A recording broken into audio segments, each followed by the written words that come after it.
Halo teman-teman, bergabung kembali di channel saya. Hari ini pembahasan tentang Putri Ana yang curhat kembali di media sosial. Baru beberapa hari saya bahas tentang curhatannya. Sekarang saya mendapati Putri Ana curhat kembali di media sosial pakai bahasa Inggris yang artinya saya baca saja ya. Jangan takut, pertahankan posisimu. Tuhan sendiri yang akan berperang untukmu. Anda hanya perlu diam. Tuhan sendiri yang akan berperang untukmu. Anda hanya perlu diam. Manusia menyuruh Tuhan. Seperti itukah? Ataukah ini bisa dikatakan dia menyerahkan sepenuhnya masalahnya kepada Tuhan? Yang namanya hidup ini selalu berproses dan tebar tuai. Tuhan itu memproses dari apa yang sudah ditanam manusia. Makanya di sini kamu atau kalian jangan sekali-kali bilang bahwa Tuhan itu pilih kasih. Kenapa kamu terlahir di keluarga yang kurang mampu? Kenapa kamu mengalami situasi kehidupan yang begini, yang begitu, dan lain sebagainya? Semuanya itu terkait dari hukum tebar tuai dari apa yang sudah dibuat. Mungkin dalam kehidupan saat ini kamu sudah berusaha menjadi orang baik, kemudian kamu berkeluh kesah. Ya Tuhan, saya ini sudah berusaha menjadi baik, saya sudah membantu orang, berderma sama orang, tapi kenapa kehidupan saya seperti ini? Jangan berkeluh kesah. Bisa jadi di kehidupan sebelum kamu reinkarnasi saat ini, dulu-dulunya kamu pernah melakukan sebuah kesalahan. Yang namanya manusia terlahir kembali jeblok di bumi ini dikarenakan diberi kesempatan oleh Tuhan untuk memperbaiki diri dan untuk membayar segala sesuatunya yang terkait dengan karma masa lalu. Makanya di sini seperti Putri Ana, dia berkata, Tuhan sendiri yang akan berperang untukmu. Tuhan sendiri yang akan berperang untukmu. Tapi untukmu ini, kamu yang perbuatan seperti apa? Sama halnya seperti ini ya teman-teman. Seseorang yang kedapatan korupsi, kemudian ditangkap KPK. Dalam memberi keterangan di media sosial, dia berkata, semua ini cobaan dari Tuhan.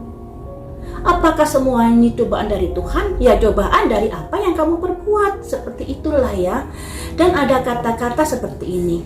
Berusaha, pasrah, dan berserah. Berusaha dulu untuk mempertahankan rumah tanggamu. Untuk bisa menjadi pelayan suamimu yang lebih baik. Untuk bisa saling mengerti dan lain sebagainya.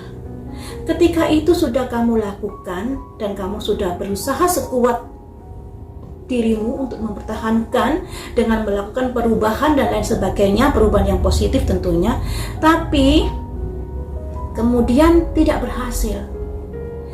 Dari berusaha, pasrah, dan berserah, kemudian pasrahlah dirimu untuk bisa menerima apapun yang terjadi, legowo, menerima cobaan hidup, menerima terpaan yang seperti ini. Tapi cobaan hidup ini sebenarnya cobaan dari buah karma dirimu sendiri. Nah, setelah kamu mengalami usaha yang begitu maksimal, tapi kamu belum mendapatkan hasil sesuai yang kamu pikirkan, mulailah kamu pasrah. Dalam kepasrahan ini, artinya kamu berusaha untuk bisa menerima apapun hasil yang sudah kamu usahakan. Tidak menolak, tidak memberontak, dan lain sebagainya. Dalam kepasrahan mulailah ada perasaan untuk berserah diri kepada Tuhan. Nah, ketika Putri Ana menulis kata-kata seperti itu, apakah ini bentuk dari berserah diri dia kepada Tuhan? Enggak, kalau saya lihat ya. Karena seseorang yang sudah legowo mau menerima segala sesuatu yang terjadi, dia tidak akan komplain apapun yang akan terjadi di dalam hidupnya terkait rumah tangganya. Dan ketika seseorang itu sudah legowo dan kemudian berserah, dia tidak akan berkoar-koar di media sosial lagi. Makanya di sini saya juga apakah Putri Ana ini sebagai bentuk motivasi kata-katanya, ataukah itu bentuk dari curhatan hatinya yang terdalam karena sudah nggak bisa lagi untuk curhat pada lingkungan sekitarnya. Mungkin lingkungan sekitarnya, orang-orang terdekatnya sudah nggak mau lagi dicurhati, atau memang Putri Ana ini tipikalnya orang yang suka curhat di media sosial. Itu bisa saja terjadi. terjadi. Tapi kalau curhat di media sosial, segala risikonya juga harus mau diterima, misalnya dihujat oleh netizen dan lain sebagainya. Karena yang namanya curhat di media sosial itu dibaca oleh ratusan orang di dunia loh ya. Dan ratusan orang di dunia ini memiliki wawasan pandangan sendiri-sendiri, memiliki pemikiran sendiri-sendiri yang bisa menimbulkan permasalahan baru untuk Putri Ana. Pro dan kontra jadinya. Mari kita lihat di sini apa yang mendorong Putri Ana curhat seperti itu di media sosial. Biarlah Tuhan yang bertarung untuk hidupmu. Gak ada kata-kata yang seperti ini sebenarnya ya. Tuhan itu memproses dari apa yang kamu lakukan, bukan Tuhan yang bertarung atas hidupmu. Kamulah yang bertarung atas hidupmu, kemudian Tuhan yang memproses, menentukan apakah layak kamu diberikan sesuatu yang lebih baik atau tidak terkait dengan apa yang kamu perbuat. Jangan dikit-dikit Tuhan dijadikan kambing hitam, dikit-dikit Tuhan dijadikan tameng dan lain sebagainya. Mari kita lihat di sini. Ada motivasi apakah, dorongan apakah Putri Ana curhat seperti itu di media sosial? Mari kita lihat di sini ya. Sebentar saya mau baca kata-katanya lagi. Jangan takut, pertahankan posisimu. Jangan takut, pertahankan posisimu. Tuhan sendiri yang akan berperan untukmu. Anda hanya perlu diam. Enak banget ya. Manusia diam, kemudian Tuhan yang bertarung. Maksudnya apa? Yang ada di dalam atau ada dorongan apakah Putri Ana curhat seperti itu? Ada unek-unek apakah yang mendorong Putri Ana curhat seperti itu?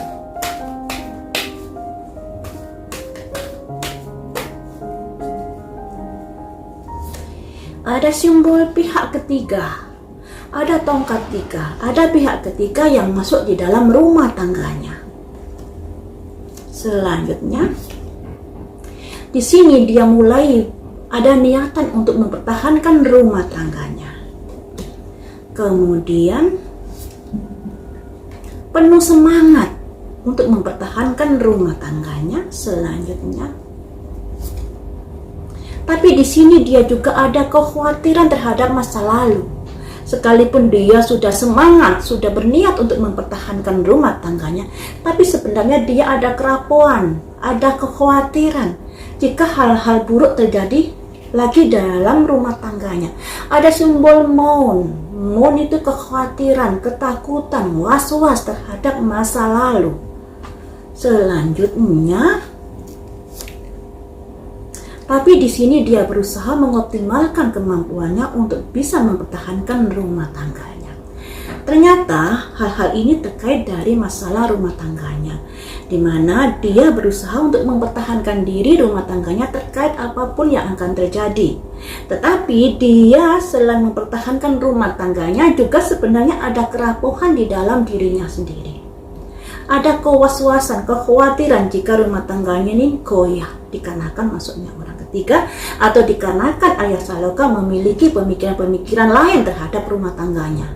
Karena pihak ketiga ini bisa karena Arya Saloka tertarik pada wanita lain, bisa juga Arya Saloka lebih sibuk dalam hal lain ketimbang dengan rumah tangganya, dengan Putri Ana, atau ada hal-hal lain yang terkait Arya Saloka tidak terlalu memperhatikan rumah tangganya. Dan di sini dari kartu 5 ini ada 3 kartu, ya, ada 3 kartu yang menunjukkan bahwa Putri Ana berusaha dengan gigih untuk mempertahankan rumah tangganya. Cuma di sini juga ada kekhawatiran jika hal buruk terjadi pada rumah tangganya. Seperti itu ya, ternyata ini masih belum ke pasrah dan berserah, masih terkait dengan usaha, kemudian belum pasrah dan berserah. Makanya Putri Ana ini masih berkoar-koar di media sosial karena belum ada kepasrahan dan keserahan diri di dalam hidupnya untuk Tuhan. Seperti yang saya bilang tadi, kalau seseorang pasrah, dia akan bisa menerima segala sesuatunya dengan legowo. Berusaha untuk introspeksi diri, terhadap kesalahan yang sudah diperbuat. Lebih ke arah introspeksi diri, tidak menyalahkan orang lain. Kemudian kalau sudah berserah, dia menyerahkan hidupnya kepada Tuhan, apapun yang akan direncanakan Tuhan untuknya. Tidak lagi gembar-gembor di media sosial. Jadi Putri Ana ini masih dalam tahap usaha untuk mempertahankan rumah tangganya, belum ke arah pasrah dan berserah ya. Selanjutnya saya akan gali yang kita tahu Arya Saloka setelah Putri Ana berkoar-koar di media sosial tidak memberikan pernyataan ya. Mungkin pernyataan ini tidak pernah saya ketahui. Kalau kalian mengetahui tentunya kalian bisa koreksi di channel saya. Oh, Arya Saloka Jeng sudah memberi pernyataan seperti ini, seperti itu, kalian bisa komentar. Yang saya tahu Arya Saloka belum memberikan pernyataan terkait curhatan dari istrinya yang di media sosial dari dulu hingga sekarang. Mengapa cenderung mendiamkan? Mari kita gali di sini ya. Kenapa Arya Saloka cenderung mendiamkan Putri Ana untuk berkoar-koar di media sosial? Dan foto dari Putri Ana di IG Arya Saloka kabar-kabarnya sudah dihapus. Mengapa demikian? Itu membuat kita tanda tanya juga loh ya. Jangan salahkan netizen kalau tanda tanya, karena tingkah laku kalian sendirilah yang membuat netizen kepo. Sering curhat di media sosial, ujuk-ujuknya foto dihapus, dan itu membuat kekepoan netizen menjadi semakin besar untuk mengulik-ngulik dari rumah tangga mereka ya. Mari kita kembali lagi, mengapa Arya Saloka cenderung mendiamkan istrinya melakukan curhatan-curhatan di media sosial.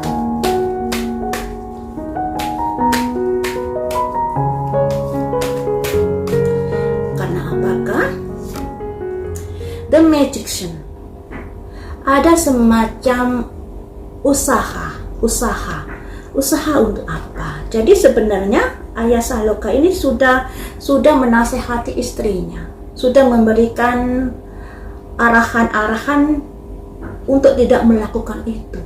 Karena di sini ada The Magician, sebuah kemampuan sebenarnya. Tapi mungkin karena karakter Putri Ana yang seperti itu, yang sulit untuk dibilangi, yang sulit untuk diberi nasihat, karena Putri Ana ini karakternya keras, makanya setelah memberi nasihat-nasihat tentunya semuanya itu kembali kepada Putri Ana, menuruti apa tidak ya.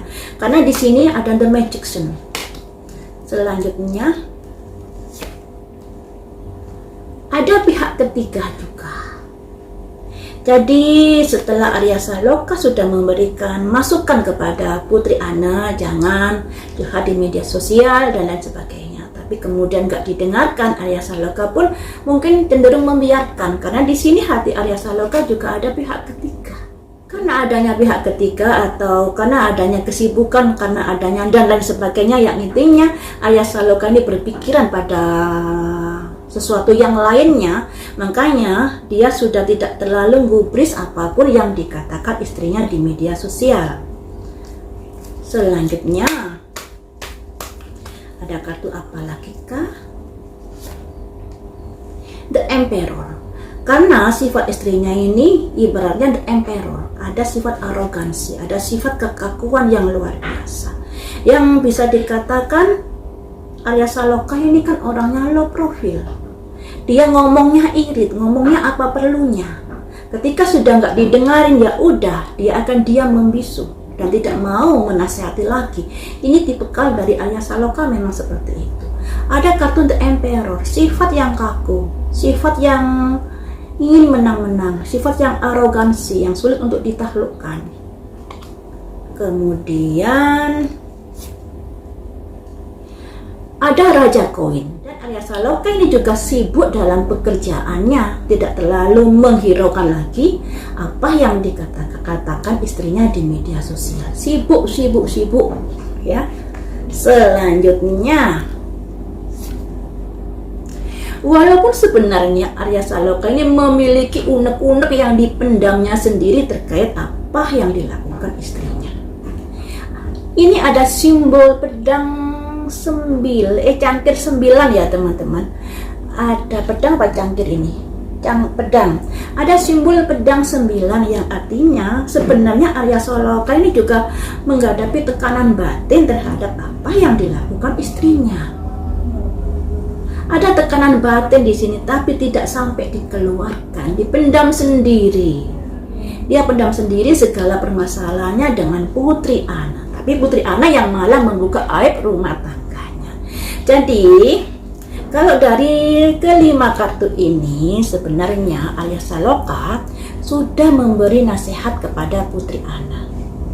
Tapi ketika nasihat itu sudah tidak didengar lagi, sudah tidak dihiraukan, Arya Saloka memilih diam. Dia menahan sendiri masalah-masalahnya terkait rumah tangganya. Dia rasakan sendiri walaupun di sini pedang 9 itu ibaratnya orang yang sudah menghadapi tekanan, sudah agak stres terkait masalah rumah tangganya dan lain sebagainya. Tapi dia memilih diam, mungkin dia tahu karena dia sebagai public figure. Ketika dia membalas omongannya Putri Ana, pastilah akan bisa heboh di dunia entertain di Indonesia. Ditambah lagi, dia juga memiliki kesibukan yang luar biasa terkait pekerjaannya. Ada Raja Koin, kesibukan yang luar biasa dalam hal pekerjaannya untuk mencari rezeki. Dan juga ada hati yang lainnya di dalam pikiran Arya Saloka ini. Ditambah lagi, Putri Ana orangnya yang sangat keras dan kaku dan ada sifat orang arogansi. Tentunya sifat-sifat ini membuat Arya Saloka enggan bicara. Ketika bicara malah akan meledak, ya, apalagi Arya Saloka ini juga irit bicaranya. Seperti itu ya teman-teman. Jadi masalah rumah tangga itu setiap rumah tangga selalu ada masalahnya. Kelihatan baik-baik dikarenakan seseorang itu tidak suka curhat di media sosial, cenderung memendam masalah rumah tangganya. Jadi setiap rumah tangga itu selalu ada PR-nya yang harus dilalui bersama di dalam rumah tangganya. Dan ketika seseorang itu suka curhat di media sosial, itu membuat masuknya pihak-pihak yang akan nimbrung di dalam rumah tangga mereka, memberi masukan nasihat dari beberapa macam opini, dan ini akan semakin memperkeruh rumah tangga tersebut. Dan untuk Putri Ana ini juga, kalau sering curhat di media sosial, itu akan membuat netizen semakin kepo, semakin mengaduk-ngaduk masalah rumah tangga mereka, semakin mengorek-ngorek rasa keingintahuan yang begitu dalam terhadap kondisi rumah tangga mereka. Andai kata seperti di statusnya tadi, dia sudah menyerahkan pada Tuhan, biarlah Tuhan yang berperang atas hidupnya, kamu tinggal diam saja. Itu ungkapan-ungkapan yang sudah mengarah ke pasrah dan berserah sebenarnya. Tapi kenyataannya itu sekedar ucapan. Dalam hidup dia selalu belum pasrah dan belum berserah, selalu komentar atau selalu curhat di media sosial yang menunjukkan bahwa rumah tangganya sedang tidak baik-baik saja dan dia sulit menerima dengan kondisi yang ada. Seperti yang saya ulas tadi, orang pasrah dan berserah itu sudah tidak melakukan perlawanan. Ya, usaha-usaha ketika usahanya itu tidak berhasil dan dia merasa saya sudah berusaha semaksimal mungkin tapi hasilnya seperti ini, saatnya untuk merenung ke dalam. Itu yang dinamakan pasrah. Merenung ke dalam, kenapa usaha saya selalu gagal, kenapa rumah tangga saya selalu cekcok, apa yang harus saya perbaiki. Seperti itu ya. Ketika kamu sudah berusaha merenung ke dalam, mulailah kamu ada berserah. Serah segala sesuatu, biarlah bekerja atas rencana Tuhan, seperti itu. Sampai di sini dulu teman-teman, lain waktu kita sambung lagi dengan prediksi yang lain.